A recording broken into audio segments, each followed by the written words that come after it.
De março não chegou o projeto nesta casa para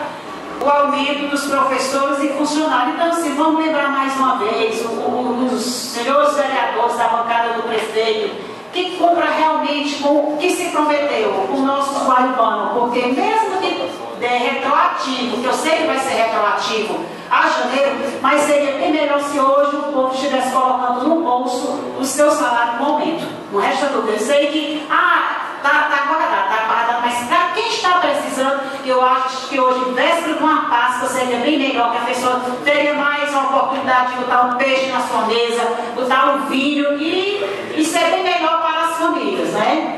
Então não esqueça do povo, não, nós estamos prontos, estavam prontos se esse projeto chegasse hoje, mas infelizmente, assim, o pagamento já está saindo hoje e que fique bem claro que os vereadores até hoje não chegou o aumento a esta casa. E desde já convido os professores, funcionários, que creio que na próxima semana esse projeto esteja aqui, que participem com os vereadores, venham discutir na Câmara Municipal o aumento real, para saber se realmente está dentro do percentual, se está dentro do limite, se não poderia ser maior ou menor. Então, que os funcionários e professores compareçam a esta casa, venham discutir com os vereadores. E solicitar também até para o secretário de Finanças, vir para esta casa, falar do projeto, porque chegou até esse ponto, que esse percentual, se poderia ser melhor, o vereador Marita, até porque, assim, na gestão passada era tudo muito claro. Se ia no SEARC, convocava os professores, funcionário, e colocava lá no telão e botava o preto no branco, e todo mundo sabia, centavo por centavo.